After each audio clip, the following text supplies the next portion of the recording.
শুরু করেছি 22 ফেব্রুয়ারি 2026 থেকে শুরু করছি। সকাল 8টা থেকে দুপুর 2টা পর্যন্ত ফ্রি ডায়াবেটিক চেক আপ এবং কনসালটেন্সি সহ ডাক্তারের প্রেসক্রিপশন সহ ফ্রি আর কি, মেডিকেল অফিসারের মাধ্যমে এই চিকিৎসা সেবা দেওয়া হচ্ছে। প্রতিদিন হাজারের মতো রোগী আসে।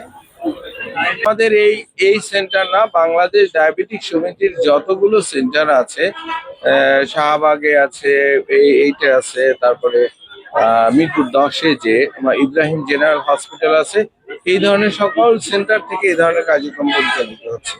এটার মূল উদ্দেশ্য হচ্ছে ডায়াবেটিক সচেতনতা বৃদ্ধি করা, প্লাস হচ্ছে বাংলাদেশ ডায়াবেটিক সমিতি কি ধরনের অ্যাক্টিভিটিস করে থাকে রোগী সেবার পাশাপাশি অন্যান্য কি কাজ করে রোগীর, যেমন রোগীদের পুনর্বাসন করে থাকে, এটা খুবই গুরুত্বপূর্ণ।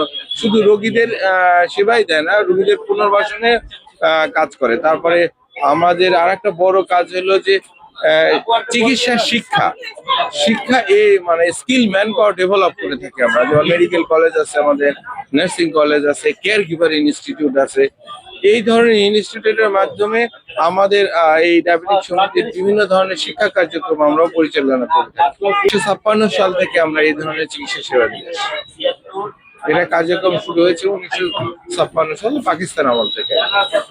না, আমাদের এটার প্রতিষ্ঠাতা ন্যাশনাল প্রফেসর ইব্রাহিম স্যার, ওনার মূল কথাই ছিল যে ডায়াবেটিক রোগীরা জানি কোনো মতেই বিনা চিকিৎসায় না মারা যায়।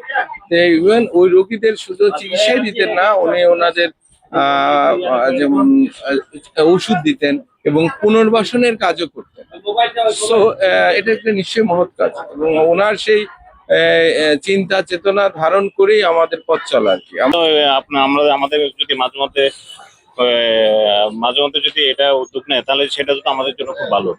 আমরা ফ্রি ভাবে ডায়াবেটিসটা আপনার মিনিমাম চেক আপ করতে পারি। না, আমি প্রথম আপনার এখানে করলাম। আমি আমার মাকে নিয়ে হাসপাতালে আছি, কিন্তু আপনার এই সেবাটা আমি প্রথম গ্রহণ করলাম। না, ভালো। মূল উদ্দেশ্য হচ্ছে রোগীদেরকে সচেতন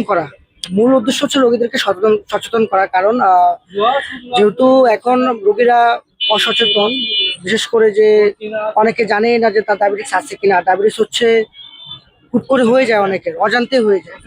তো এটা হচ্ছে আমাদের এই সেবাটা দেওয়ার মাধ্যম হচ্ছে যে রোগীরা যেন তাদের যে ডায়াবেটিসের ব্যাপারটা, যে তাদের পয়েন্ট কত বা তাদের যে ডায়াবেটিসের যে কতটুকু আছে, সেটা হচ্ছে তারা জানতে পারলে তাদের জন্য সুবিধা হয়। তারা একটা নিয়মের মধ্যে আসতে পারে, তারা তাদের লাইফ জীবনটা তারা একটা শৃঙ্খলার মধ্যে নিয়ে আসে। এটা হচ্ছে মূলত আমাদের এই সেবাটা দেওয়ার মাধ্যমে। এটা কেমন